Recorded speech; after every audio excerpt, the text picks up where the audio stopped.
আমি গত 1 বছরের বেশি সময় হবে, 1 বছর আগে সম্ভবত অস্ট্রেলিয়াতে একটা দিনই সফরে যাওয়ার সুযোগ হয়েছে এবং 10 দিনের একটা সফর ছিল। তো সেই সফরে অস্ট্রেলিয়ার ইমাম কাউন্সিল এবং ন্যাশনাল ফতোয়া কাউন্সিলের চেয়ারম্যান এবং সাবেক জামিয়াতুল আজহার বা আল আজহার ইউনিভার্সিটির প্রফেসর, সম্ভবত ডক্টর ইব্রাহিম আবু মোহাম্মদ ওনার নাম, তার সাথে একটি প্রোগ্রামে মিলিত হওয়ার সুযোগ হয়েছে। মূলত তিনি দুপুরে খাবারের দাওয়াত দিয়েছেন। তো খাবার শেষে বা খাবার চলাকালীন একটা সময় আমি ওনাকে বলেছিলাম যে আমি এখানে এসে নতুন একটি অদ্ভুত একটি চিত্র দেখতে পেলাম। সেটা হলো 3 দিনে ঈদ পালন হয়, ঈদ উল ফিতর এবং ঈদ উল আজহা উভয় ঈদ, এমনকি রমজান শুরু হওয়ার বিষয়টা এটাও 3 দিনে হয়, 3 ভাগে হয়। আমরা তো সাধারণত 2 ভাগের কথা জানি, কিন্তু সেখানে আরেক ভাগ বেশি আমরা দেখতে পেলাম। তো আমি ওনাকে বললাম যে আমি যেখানে যেখানে আমার বক্তব্য দেওয়ার সুযোগ হয়েছে সেখানেই আমি এই প্রসঙ্গটাকে টেনে আনার চেষ্টা করেছি এবং যে কোনো মূল্যে এই বহুদা বিভক্তি দূরের প্রচেষ্টা যেন এখানকার ওলামা একরাম করেন, আমি শুধু সে আহ্বান রেখেছি। এলমি বা একাডেমিক বক্তব্য দেয়া এটা ওই অনুষ্ঠানগুলোর জন্য খুব বেশি উপযোগী ছিল না, আমি শুধু আহ্বান রেখেছি। আমি গ্র্যান্ড মুফতিকে, অর্থাৎ জামিয়াতুল আজহারের সে উস্তাজ, খুবই সিনিয়র মানুষ এবং বহু গ্রন্থ প্রণেতা, অনেক বড় আলেম ছিলেন, আলেম তিনি। তো তাকে বলেছি যে উস্তাজ, আপনার মতো সিনিয়র মানুষ এখানে আছেন, আর 3 ভাগে এখানকার মুসলমানরা বিভক্ত।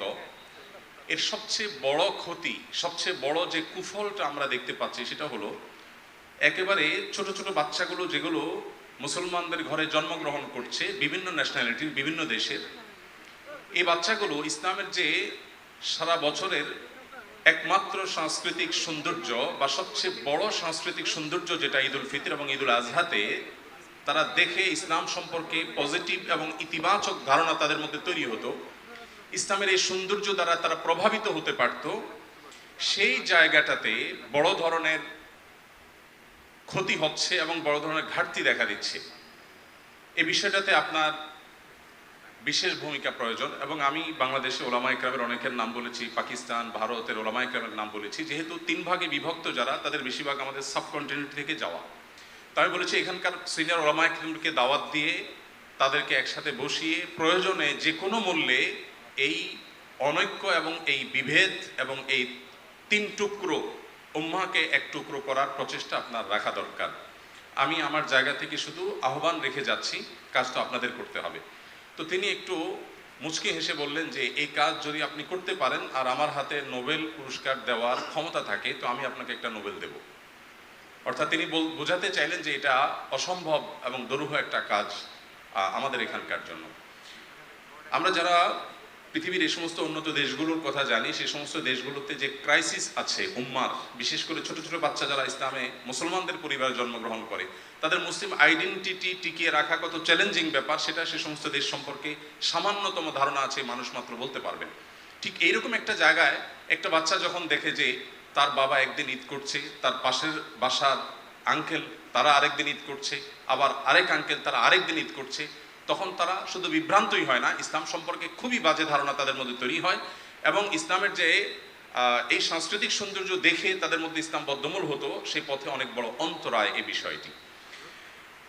আরেকটি বিষয় প্রসঙ্গত আমি বলতে চাই, সেটি হলো সহিহ বুখারী, মুসলিম সহ বিভিন্ন হাদিসের কিতাবে নবী আলাইহিস সালামের একটি কথা খুবই গুরুত্বপূর্ণ মনে হলো আমার কাছে।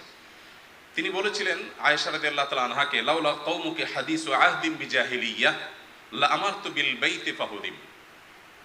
অর্থাৎ আয়েশা রাদিয়াল্লাহু তাআলা আনহাকে বলেছিলেন নবী আলাইহিস সালাম যে আয়েশা, তোমার জাতি অর্থাৎ এই মক্কার মানুষরা, তারা যদি, কুরাইশের লোকজন, তারা যদি সদ্য জাহেলিয়া ছেড়ে আসার পর্যায়ে না থাকতো, তাহলে সেক্ষেত্রে আমি বাইতুল্লাহকে ভেঙে ইব্রাহিম আলাইহিস সালামের বুনিয়াদের উপরে, সেই ভিত্তি এবং ফাউন্ডেশনের উপরে পুনর্নির্মাণ করতাম।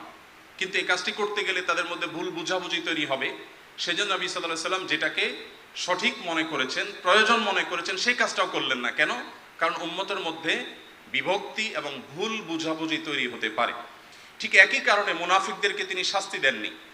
কারণ বাহিরের দূর থেকে যারা ইসলামকে দেখছে, মুসলমানদেরকে দেখছে, তারা ভুল বুঝবে, সে ভুল বার্তা যেন না যায় সেজন্য একটি করণীয় কাজ তিনি করলেন না। আমার এই কথা বলার উদ্দেশ্য এই না যে একেবারে স্পষ্ট শিরক, স্পষ্ট বিদআত, স্পষ্ট দলাল এবং গুমরাহি হলেও উম্মাহ ভুল বুঝবে এই আশঙ্কা থেকে আমরা না বলে মুখে চুপ করে থাকবো, আমরা অন্যায়কে সবসময় মেনে নিব, আমি সেটা বোঝাতে চাইনি। আমি বোঝাতে চেয়েছি যে কোনো কোনো ক্ষেত্রে সেটার অবশ্যই দরজা আছে, সেটার স্তর আছে, লেভেল আছে, লেয়ার আছে। ওলামায়ে কেরাম সেটা, বিজ্ঞ ওলামায়ে কেরাম সেটা নিরূপণ করতে পারবেন যে কোন জায়গায় ছাড় দিয়ে হলেও উম্মার ঐক্য ধরে রাখা প্রয়োজন। উম্মা যাতে বিভক্ত না হয়, বিভ্রান্ত না হয়, বহুদা বিভক্ত না হয়, এ বিষয়টা ইসলামে কত গুরুত্বপূর্ণ যে অনেক করণীয় কাজ না করে, অনেক করণীয় কাজে ছাড় দিয়ে হলেও যে কোনো মূল্যে উম্মার, মুসলিম জাতির ঐক্য ধরে রাখা অতীব গুরুত্বপূর্ণ। এই প্রেক্ষিতে আমি বলতে চাই, পৃথিবীতে রোজা রাখা কিংবা ঈদ উদযাপন করার ভিত্তি কি হবে, গ্লোবাল মুন নাকি লোকাল মুন, এ বিষয়ক ইখতিলাফ বা মতপার্থক্য নতুন না, পৃথিবীতে বহু পুরাতন। এখন সেটা ভিন্ন শেপে এসেছে, কিন্তু মৌলিক ইখতিলাফ আগে থেকে ছিল, মতপার্থক্য আগে থেকে ছিল। কিন্তু এখন যে পর্যায়ে এসেছে এটা অত্যন্ত ভয়ঙ্কর এবং উম্মার জন্য অত্যন্ত ক্ষতিকর বলে আমার অন্তত ক্ষুদ্র দৃষ্টিতে মনে হয়। বিশেষ করে এই যে বহু আগে থেকে চলে আসা মতপার্থক্য, সেই মতপার্থক্যকে এখন যেভাবে উপস্থাপন করা হচ্ছে বা সেই মতপার্থক্যটা এখন যে লেভেলে চলে গেছে, সেটা কোনোভাবেই গ্রহণযোগ্যতার লেভেলে আর থাকে না, বরং গ্রহণযোগ্যতার সকল লেভেল ক্রস করে চলে যায়। একটা অবাক করা বিষয় আমার কাছে মনে হয়, যারা গ্লোবাল মুনের কথা বলেন তাদের একটা চমৎকার, অত্যন্ত সুন্দর একটা কথা আছে, সেটা হলো যে আমরা মুসলিম জাতিকে ঐক্যবদ্ধ করতে চাই। পৃথিবীর এক এক দেশে মানুষ এক এক দিন ঈদ করবে, কেন হবে? ঈদ একটা ভিত্তির উপরে হবে, তাতে জাতি ঐক্যবদ্ধ হবে। অর্থাৎ গ্লোবাল ঐক্যের জন্য তারা কাজ করার চেষ্টা করছে, খুবই ভালো একটা কথা। কিন্তু মুশকিল হলো আপনি বৈশ্বিক ঐক্য তৈরি করতে গিয়ে স্থানীয় অনৈক্য তৈরি করে দিলেন।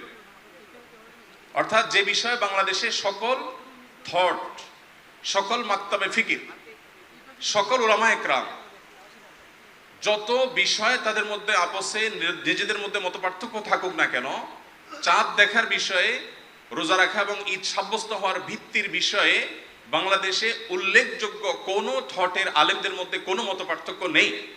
যে বিষয়টাতে গোটা দেশ প্রায় ঐক্যবদ্ধ, দেশের সকল ঘরানার, সকল সার্কেলের, সকল সেক্টরের, সকল মাসলাক মাযহাবের, সকল মাকতাবে ফিকির, সকল থটে উলামায়ে কেরাম যে বিষয়ে ঐক্যবদ্ধ আছেন, সে বিষয়টাতে আপনি একটা জিনিস আমদানি করে, একটা জিনিস নতুন করে শুরু করে মূলত আপনি স্থানীয় অনৈক্য তৈরি করছেন। আপনার কাছে গ্লোবাল যে ঐক্যের গুরুত্ব অনুভূত হয়েছে, তার চাইতে স্থানীয় ঐক্য ধরে রাখার গুরুত্ব কোনো ক্রমেই কম নয়। এমনকি আপনি যদি এটাকে সঠিক মনে করছেন, তারপরে উম্মার যে বিভেদ, অনৈক্য বা বিভ্রান্তি তৈরি হওয়ার আশঙ্কা তৈরি হয়েছে, এই বিষয়টা অত্যন্ত ভয়ঙ্কর। এবং আমাদের সাংস্কৃতিক জায়গাটাতে অনেক বড় ধরনের একটা শূন্যতা, যেটা অস্ট্রেলিয়াতে তৈরি হয়েছে, অনেক দেশে তৈরি হয়েছে, 2 দিন 3 দিনে 2-3 ভাগে ঈদ করার যে একটা বিভ্রান্তি তৈরি হয়েছে, যেটা বাংলাদেশে আগে এই লেভেলে ছিল না, সেটাকে ওই লেভেলে নিয়ে যাওয়ার প্রচেষ্টা কোনো বিবেচনায় প্রশংসাযোগ্য বিষয় হতে পারে না। বিধায় ইলমি এবং একাডেমিক বিষয়ে উলামায়ে কেরামের সাথে বসা যেতে পারে, আলোচনা করা যেতে পারে, স্পেশাল টেবিল টক হতে পারে, কিন্তু ভিন্ন ভিন্ন মতামতের ভিত্তিতে, বিচ্ছিন্ন এই সমস্ত মতামতের ভিত্তিতে উম্মার এই বিষয়ে বাংলাদেশে মানুষ অন্তত যে বিষয় ঐক্যবদ্ধ আছে সেখানে ফাটল তৈরি করা, এটা হলো এলাকাতে ঐক্য তৈরি করার জন্য নিজের ঘরে মারামারি করার মতো ব্যাপার হয়ে গেল। আপনি বৈশ্বিক ঐক্য তৈরি করার জন্য স্থানীয় অনৈক্য তৈরি করলেন। এই বিষয়টাতে আমি আশা করব সংশ্লিষ্ট যারা আছেন তারা দায়িত্বশীলতার পরিচয় দিবেন এবং উম্মাহ বোধ থেকে উম্মার ইত্তেহাদ এবং ইত্তেফাকের যে গুরুত্ব, ঐক্যের যে গুরুত্ব, সেই গুরুত্বটা তারা অনুধাবন করতে পারবেন। নবী সাল্লাল্লাহু আলাইহি ওয়াসাল্লাম তার জীবনে কতগুলো বিষয় ছাড় দিয়েছেন যাতে করে কোনো বিভ্রান্তি তৈরি না হয়, ভুল বুঝাবুঝি তৈরি না হয়। আর সেখানে আপনার নিজস্ব একটা চিন্তা ধারণা, যেটা উম্মার বড় অংশ লালন করছে না, দেশের প্রায় সমস্ত উলামায়ে কেরাম বলতে গেলে লালন করছেন না, সেটাকে আপনি উম্মার মধ্যে অ্যাপ্লাই করে, প্রয়োগ করে উম্মাকে বিভ্রান্ত করছেন, মানুষকে আপনি ভুল বুঝাবুঝির মধ্যে প্রবেশ করাচ্ছেন। সন্দেহাতীতভাবে এটি আল্লাহর কাঠগড়ার আসামি হিসাবে দাঁড় করানোর মতো একটি বিষয় বলে আমি মনে করি। আল্লাহ তাআলা আমাদেরকে হেফাজত করুন। উলামায়ে কেরাম কথা বলবেন, আমার একটু দীর্ঘ হয়ে গেল, আমি আরো কম কথা বলতে চেয়েছিলাম। যদি সঠিক কিছু বলে থাকি সেটি আল্লাহ তাআলার তরফ থেকে, ভুল কিছু বললে সেটি আমার তরফ থেকে। আযামা ইনদি ওয়াল ইলমু ইনদাল্লাহ ওয়া জাযাকুমুল্লাহু খায়রা। মাশাআল্লাহ। এখন আমাদের সামনে আলোচনা নিয়ে আসছেন জমিয়তে আহলে হাদিস বাংলাদেশের কেন্দ্রীয় সভাপতি ডক্টর অধ্যাপক আব্দুল্লাহ ফারুক সাহেব।